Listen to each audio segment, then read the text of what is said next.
The morning sunlight spilled through the blinds, cutting stripes across the wooden floor as she moved quietly through her small apartment. The kettle whistled softly, steam curling in gentle spirals as she poured it over instant coffee, her hands slightly trembling from the weight of another routine day. She stared at the mug for a long moment, tracing the rim with a finger, thinking about the deadlines, the endless emails, and the hum of fluorescent lights that awaited her. Life had become a rhythm of monotony, predictable yet strangely comforting, until a message blinked on her phone that made her pulse quicken. "Please come to my office when you're free." The sender's name made her stomach twist. Her boss. Professional, composed, a figure whose presence had always commanded respect and a quiet admiration that she had buried under layers of work ethic. She shook her head slightly, almost dismissing the fluttering in her chest, and finished her coffee, but the words lingered. There was something in the phrasing that felt deliberate, intimate, as though the email carried a weight far beyond the usual workplace protocol. She dressed carefully, choosing a blouse that was simple but elegant, the kind that suggested competence without asking for attention. Her shoes clicked against the tile as she walked to the elevator, each step echoing her growing nervousness. On the ride down, she ran through every possible scenario in her mind. Was this a commendation, a warning, or something entirely unexpected? Her fingers tightened around the strap of her bag, and a small shiver traveled down her spine, the thrill of uncertainty mingling with the anxiety of the unknown. The office lobby was bustling, yet she felt a strange isolation, a bubble separating her from the chatter of colleagues. The receptionist offered a polite nod, oblivious to the storm of thoughts whirling behind her calm expression. She took the elevator up to the familiar floor, and as the doors opened, she paused, noticing the usual hum of conversation muted behind closed office doors. She walked briskly down the corridor, the polished floors reflecting her footsteps in a way that seemed almost accusatory, as if her own anticipation had been laid bare. Finally, she reached the door, slightly ajar, a thin line of shadow stretching across the threshold. She inhaled sharply, the scent of polished wood and faint cologne wafting through the opening, and stepped inside. Her boss was there, though faceless from her perspective, hands resting on the desk, posture relaxed yet commanding. The angle of light obscured the features, leaving only the shape of a figure she had long admired, now suddenly charged with an unexpected energy. He motioned to a chair, and she sat, hands resting lightly on her lap. The office felt smaller somehow, the air thick with tension she could almost taste. He began with the usual, reports, deadlines, minor corrections, but she noticed the subtle shifts in tone, the way his voice lingered on her name, the slight tilt of his body as he leaned forward over the desk. Her own heart responded before she could rationalize it, a mixture of surprise and guilt flickering in her chest. She found herself studying his hands, the deliberate gestures that emphasized points, the way they occasionally brushed against papers or the edge of the desk, and a quiet thrill rose unbidden. This was dangerous, she knew, and yet the pull was undeniable. He was professional, respected, someone whose approval she had always sought, and now the space between them seemed charged with something unspoken. Minutes stretched, each one heavier than the last, the conversation skimming professional topics while hints of personal interest slipped like shadows through the cracks. Compliments arrived almost imperceptibly, nestled in discussion about work ethics or leadership qualities, but she felt them hit a nerve she hadn't allowed herself to acknowledge. Her chest tightened, and she averted her gaze to the window, watching sunlight fracture across the skyline, trying to ground herself in something tangible while her mind spun with the possibilities that the room seemed to suggest. When she finally stood to leave, her steps felt lighter yet more hesitant than before. The door closed softly behind her, but the echo of the conversation, the energy in the room, lingered like a tangible weight. Outside, the office buzzed with normality, oblivious to the undercurrents of desire, curiosity, and danger that had been quietly woven between her and the figure she could not forget. She walked back to her desk, heart racing, aware that nothing about the day, or herself, would ever feel entirely the same again. The hours dragged on with a peculiar heaviness, as if the office itself had absorbed the electric charge from their earlier conversation. She moved from desk to desk, typing emails and filing documents, but her mind kept drifting back to the way he had looked across the desk, even if she had only seen his silhouette. Each mundane task became a rhythm she could barely follow, her fingers brushing against the keyboard as though trying to summon clarity from the words she typed. A soft chime from her phone pulled her from the haze. A message from him. Not work-related, just a short line that read, "Did you see the report I left for you? Let's discuss it over coffee." Her pulse quickened. She stared at the screen, her thumb hovering over the reply button, heart racing in that dangerous rhythm that mixes excitement with guilt. She typed a brief acknowledgement and sent it, even as a small voice inside her whispered caution. The coffee shop was quiet, the kind of place where sunlight filtered softly through the windows, casting long shadows across tables and empty chairs. She arrived first, sliding into a seat with her hands wrapped around a warm mug. Steam rose in soft swirls, and she found herself studying the way the light hit the wooden table, trying to distract herself from the anticipation coiling in her chest. Every nerve felt taut, every sense heightened. He arrived moments later, entering without ceremony, but even in faceless anonymity, there was a presence that commanded attention. The movement of his hands, the way he leaned against the table as he greeted her, the subtle confidence in his posture, it all sent a thrill coursing through her. He sat across from her, just out of view of the camera's angle, and the conversation began formally enough, yet the undertones were impossible to ignore. Compliments slipped between sentences about deadlines and reports, each one like a quiet spark that set her awareness alight. As they talked, her eyes drifted to his hands on the table, the deliberate gestures that seemed innocent but were charged with unspoken meaning. When he reached for his cup, the brush of his fingers against hers, though accidental, sent a shiver through her that she could neither name nor resist. Faceless, yet profoundly intimate, the touch lingered in her mind long after the cup had been returned to the table. Her own thoughts became a tangled web of desire and hesitation. She reminded herself of the boundaries, of the partner waiting at home, of the consequences that could unravel her life if she allowed curiosity to become indulgence. But each word, each glance, even the subtle leaning closer across the table, drew her deeper into a gravitational pull she could not escape. The conversation drifted from work to shared interests, books, music, memories of vacations. She found herself laughing softly, the sound almost foreign in her own ears, a rare release of tension she had not expected. He mirrored her gestures in a way that suggested familiarity and understanding, and for a moment, the world outside the coffee shop ceased to exist. There was only this fragile bubble suspended between them, where desire and morality danced in a delicate, dangerous balance. A pause in the conversation left her staring at the table, tracing the grain of the wood with her fingertips, trying to ground herself. He said something, an innocent remark about the weather, but it was the way he looked at her, faceless yet present, that made her heart tighten. She shifted in her chair, aware that every small movement carried meaning, that every brush of hands or accidental touch was a thread weaving them together in a pattern neither of them could fully control. The first hint of physical closeness came subtly. He reached across the table to pick up a document she had placed there, and their fingers touched just briefly. The spark of contact was instantaneous, a silent acknowledgement of tension neither dared to name aloud. Her mind raced, emotions spinning in dizzying loops, exhilaration, guilt, longing. The space between them felt both infinitesimally small and impossibly wide. When it was time to leave, she felt reluctant, almost as if stepping away would shatter some fragile connection. She rose, smoothing her blouse with shaking hands, and he offered a quiet, faceless nod. Outside, the sun was brighter, the streets noisier, yet the thrill of their encounter lingered, an invisible thread pulling her thoughts back to him with every step. Back at her desk, she stared at the reports waiting for her, but her mind was elsewhere.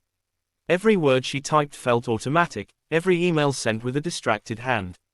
She glanced at her phone again, at the message still warm in her memory, and felt the first real stirrings of a dangerous longing. The day had shifted, subtly but irrevocably, and she knew with an unsteady certainty that nothing about her routine, her emotions, or her sense of right and wrong would remain untouched. Even as the office hummed around her, ordinary and unchanging, she felt the extraordinary presence of him lingering in her mind, a faceless force she could neither name nor resist. Nights had begun to take on a different weight. The city outside her apartment window glittered with lights, but none of it reached her in the way his presence did. Messages appeared on her phone at odd hours, each one carefully measured, casual in tone yet loaded with meaning. "Did you finish the notes?" One read, but the subtext pressed against her like a hand on her chest. She stared at the screen, fingers trembling, heart hammering, and then typed back a simple acknowledgement, the act feeling charged, intimate, dangerous. They started meeting outside the office, ostensibly for work-related discussions. Facelessly, she saw him through glass doors or in dimly lit corners of quiet cafes, the angles hiding his face but leaving nothing to doubt his intent. Their proximity was electric. When he leaned across a table to point at a document, her arm brushed his, and the spark was immediate and undeniable. She pulled back slightly, guilt knotting her stomach, yet her pulse refused to calm. Every conversation began with professional decorum, but it quickly spiraled into personal confessions and subtle flirtations. He spoke of memories he hadn't shared with anyone else, of dreams and regrets, and she found herself listening with a kind of rapt attention she had reserved for no one. Faceless, yet profoundly present, he became a mirror of her hidden desires, a figure who recognized the part of her that had been dormant in routine and quiet self-discipline. Even small gestures carried weight. A hand hovering near hers to pass a notebook, the brief brush of shoulders as they walked through crowded streets, the accidental alignment of footsteps, it all felt purposeful in a way she could neither prove nor resist. She felt herself becoming attuned to him in ways that frightened and thrilled her simultaneously. Every encounter left her restless, replaying moments in her mind, noticing how his presence lingered even in absence. The first night that temptation fully crossed into forbidden territory arrived subtly. She had returned to the office under the pretense of retrieving files, the floor silent and deserted. Faceless shadows stretched across the carpet as he entered, the door clicking shut behind him. Conversation started innocuously, discussing reports, revisions, deadlines, but the space between them thickened, charged with an unspoken intensity. When his hand brushed hers while adjusting a folder, it lingered just a moment too long. The air seemed to hum, a low, almost imperceptible vibration, and she realized her chest was tight, her breath shallow. Emotions collided, excitement, guilt, longing, all tangled into one inescapable knot. Her mind screamed for caution, but her body responded before reason could intervene. Faceless, they circled each other in the dim light of the office, gestures and shadows betraying a desire that neither would yet name aloud. She felt herself drawn closer, unable to resist the pull, her heart betraying the careful ethics she had once held sacred.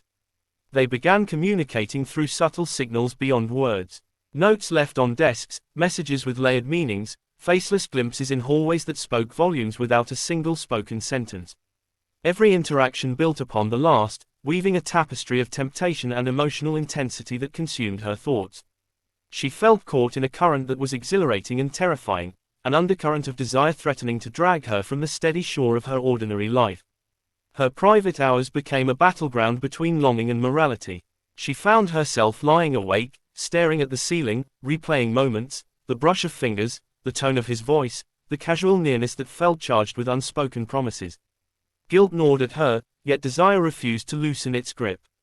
She knew she was stepping into a dangerous territory, yet the thrill of the unknown, the intensity of emotional and physical proximity, kept her tethered to him. Even in ordinary moments, his presence haunted her. A cup of coffee, the tilt of a book, the faint shadow of someone passing, everything seemed infused with memory of him. Faceless, yet overwhelmingly tangible, he had become the axis around which her thoughts, fantasies, and fears revolved.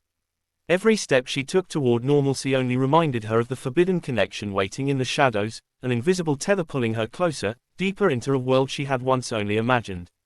The day ended with a message she couldn't ignore: "Can we meet tonight? There's something I want to show you." Her heart raced, guilt and excitement wrestling for dominance. She knew she was teetering on the edge, and the pull was irresistible. Faceless, yet undeniable, he was no longer just a figure in her professional life, he had become a force, a temptation, a danger she could neither resist nor fully comprehend. The night was heavy with anticipation, the city lights outside her apartment casting fractured reflections across the walls. She stared at her phone for what felt like hours, reading and rereading the message he had sent: "Can we meet tonight? There's something I want to show you." Her pulse raced, guilt and desire battling with every heartbeat. She knew the boundaries she had crossed, the trust she had compromised, and yet the pull toward him was undeniable. She took a deep breath and slipped into the streets, the hum of traffic and distant sirens merging with the storm inside her chest. The meeting place was quiet, a small, dimly lit cafe tucked away from the bustle of the city. Facelessly, she saw him enter, hands tucked casually in his coat pockets, posture relaxed yet exuding the tension she felt herself mirrored. The conversation began as usual, under the guise of work, but it quickly drifted into the personal, into confessions and laughter that felt intimate and dangerous all at once. Every gesture, every movement, was charged with a tension that made her pulse thrum and her mind whirl. A moment came when his hand brushed hers while reaching for a document, a contact so brief it could have been accidental, yet it lingered like a spark against dry tinder. Her stomach twisted in a mixture of excitement and guilt, and she realized with a jolt that nothing could remain the same. Faceless, yet profoundly present, he had become a force that had insinuated itself into every quiet corner of her thoughts. The affair that had begun in stolen glances and subtle touches had now woven itself into her life with undeniable weight. She found herself lying awake at night, recalling the cadence of his voice, the brush of his fingers, the tension that crackled when they were near. Guilt gnawed at her from one side, loyalty from another, yet desire claimed the center of her consciousness.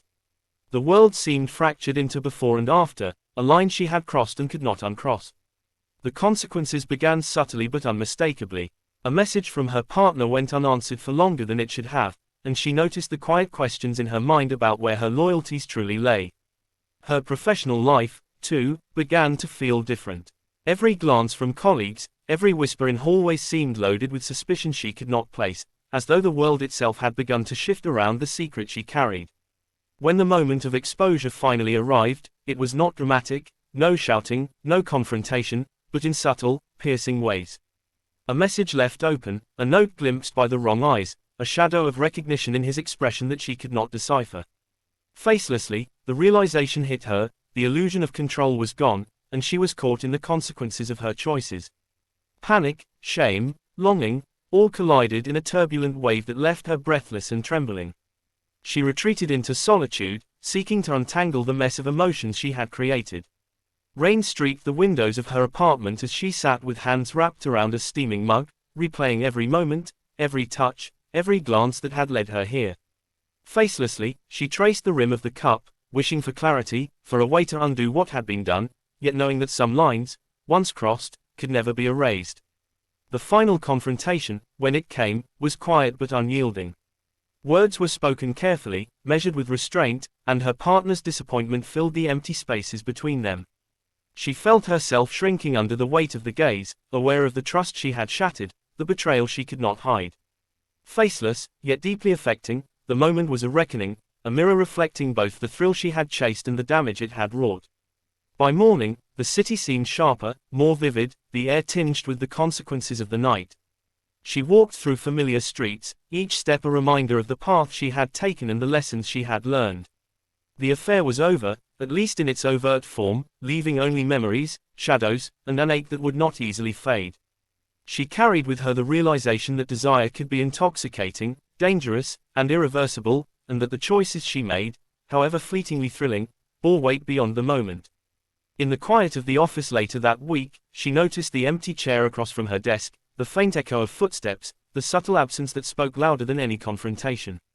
Faceless, the memory of him lingered in gestures, in shadows, in the charged spaces between what was said and what remained unspoken.